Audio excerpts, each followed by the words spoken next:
يا سيدي على الدلع والروقان بقى.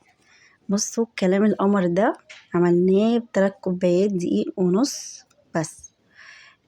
بصوا يعني مش هحكي لكم ولا هقول لكم ان هو قد ايه حلو جدا ومورق كده. بصوا شايفين يعني حاجه كده قمر، عظمه يعني، عظمه لله طبعا. بس بجد والله هيعجبكم قوي.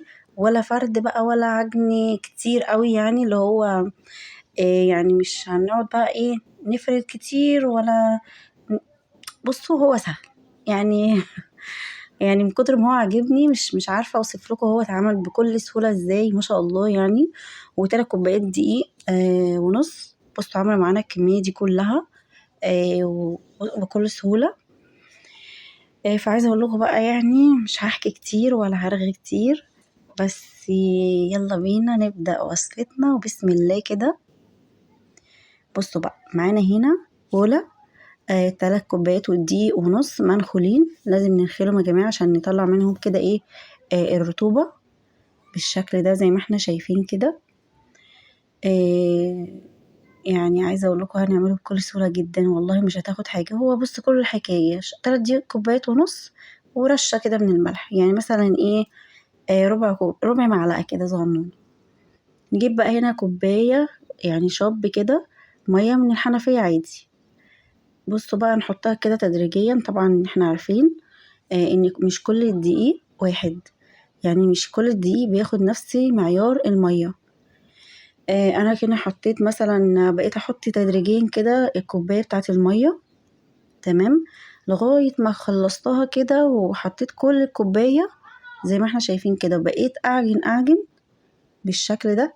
عايزة اقولك كل ما تعجني العجينة هتحسي ان هي بتاخد وتدي كده معاكي حلو. انا كل العجينة خدت معايا كوباية ونص من المية.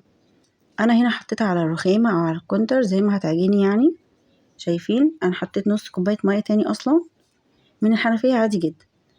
عايزة اقول لكم يا جماعة العجين بيريح الاعصاب وحياة ربنا، يعني عايزة اقول لكم راحة نفسية كده اللي هو انا ما كنتش عايزة العجينة تخلص اصلا من كتر ما انا حابة ومستمتعة كده ان انا عمالة اعجن فيها كده.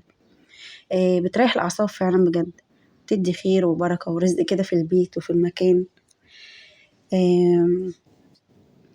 انا بصوا عملتها كده خلاص اهو. هسيبها بس ترتاح ربع ساعة. طبعا دي خطوة مهمة جدا. سيبها بقى ترتاح ربع ساعة كده. بعد الربع ساعة نيجي بقى ونفتح على العجينة كده. لو حطيتي بقى كيس كده عليها بلاستيك يبقى افضل كتير. شايفين صباعي ما بقى يعني بحط صباعي على العجينة كده ما بيرجعش معانا تاني، يبقى معنى كده ان هي ارتاحت تمام قوي وبقت حلوة جدا. شايفين هي اصلا كمان بتعمل معانا ازاي. بصوا انا بفردها يعني بتاخد وتدي كده معايا كده، مش ماسكة في بعضها لا. اجيب بقى هنا نشابة وافضل بقى افرد فيها كده. بصوا بكل سهولة يعني جاية معاكي زي اللبانة كده يعتبر. تمام فردتها كده قد سمك مثلا يعني نص صباع كده، يعني هو حاجة كده بسيطة اوي. والله انا مبسوطة، ببقى يعني ببقى حابة الفيديو اللي بعمل فيه عجين معجنات. بحب يعني فاهمين انتوا، يعني بيبقى احساس حلو كده يعني وانتي لامسه العجينه كده، يعني حاجه كده مريحه للاعصاب وفي البيت وكميه وفيره جدا احنا دلوقتي اصلا الفطيره، يعني الفطيره البلدي كده دي وصلت 15 و20، ده بالاقل حاجه يعني. في ناس بتبيعها ب30. شايفه خرجي بقى كده منه الهوا كده. يعني والله يا جماعه الموضوع سهل جدا. بصوا انا عملت الفطير اللي انا عملته ده بالكميه بتاعه الزبده. يعني مثلا ايه 200 جرام زبدة على سمنة بلدي. انا حطيت معلقة هنا سمنة بلدي على الزبدة دي، هما 200 جرام. عملت بيه كل الحاجات دي زي ما احنا شايفين كده. طبعا لازم تكون الزبدة والسمنة بدرجة الحرارة بتاعة المطبخ، يعني ما تحطيهاش على النار وتقولي بقى اسيحها لا، يعني ما نشممش الزبدة النار خالص. وافضل بقى ايه ان انا ايه بعد ما خلصت فردت السمنة والزبدة على العجينة كلها. يعني مثلا 200 جرام زبدة على سمنة، انا حطيت معلقة سمنة بقوا كده ايه 200 جرام. تمام سمنة بلدي دي يا جماعة بتدي طعم حلو قوي. خلاص حطيته كده وفردته على العجينة كلها، افرده كده زي الرول كده زي ما احنا شايفين بالشكل ده. بصوا الموضوع سهل جدا جدا والله فوق ما تتخيل. هجيب هنا بقى صينية او اي حاجة وارش عليها رشة دقيق كده، يعني حاجة ما تسكرش. اجيب بقى هنا ان انا اقطع بالقطاعة، يعني اقطعها كده الحجم اللي انتي عاوزاه. انا ال3.5 كوبايات عملوا معايا 7 فطاير. تمام. انتي حابة بقى تعمليهم زي ما انتي حابة. شايفين التوريق؟ كل ده توريق يا جماعة، حلو قوي. ولا بقى هنقعد بقى ايه ناخد صعوبة ان انا ازاي اطلع التوريقة دي، ولا الكلام ده خالص.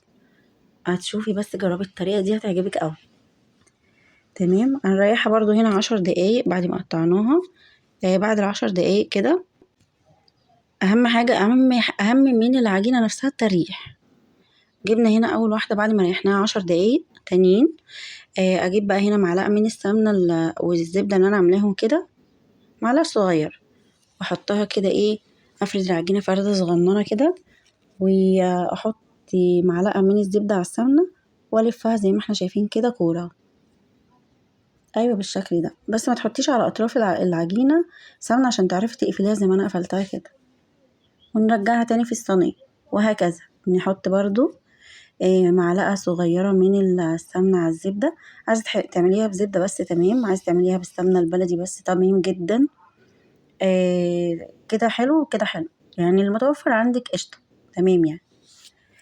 بصوا برضو كورتها تاني. ناخد يعني بصوا عملتهم كلهم كده بالشكل اللي احنا شايفينه ده. نحط برضو بكيس البلاستيك، نريحهم 10 دقايق تانيين، تالت مرة يعني. شايفين يا جماعة شكلها حلو قوي.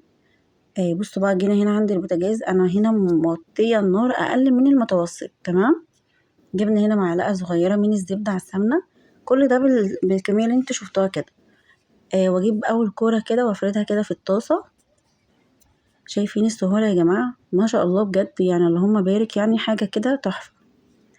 طبعا لازم تغطيها كده عشان تاخد درجة الحرارة بتاعة البخار، يعني يسويها معانا بكل سهولة. شايفين اللون يا جماعة؟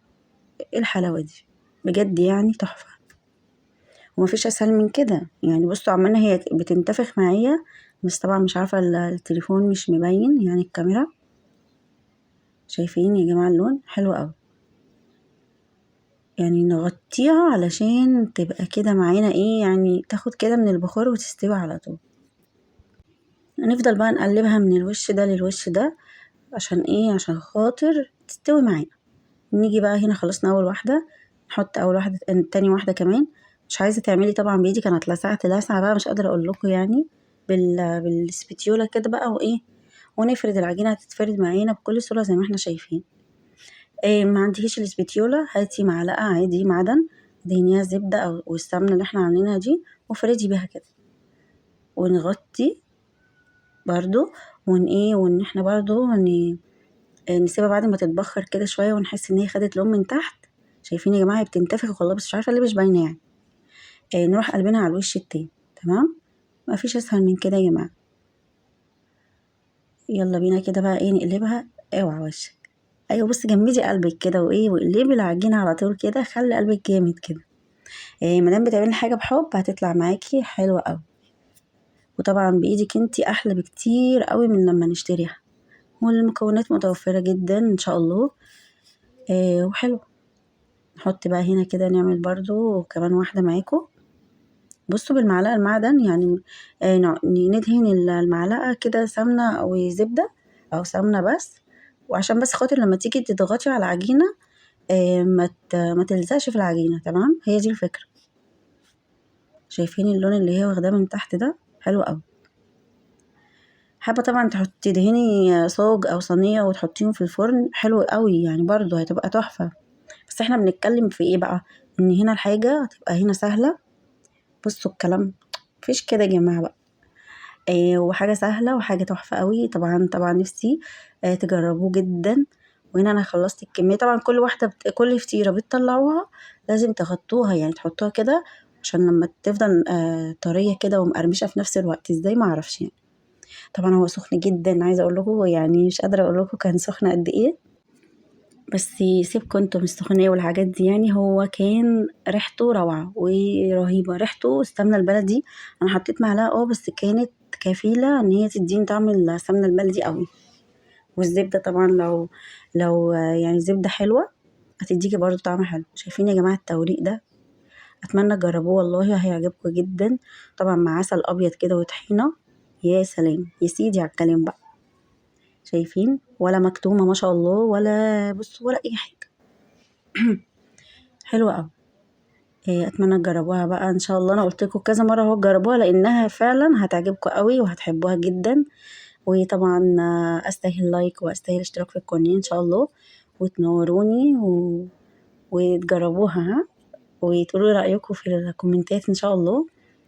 وان شاء الله بقى ايه، نروح احنا بقى كانت عشوة جميله وكانت عشوة حلوه. ما خدتش معانا يعني ساعه، ما خدتش معايا ساعه. تمام. اشوفكم على خير واقول لكم السلام عليكم.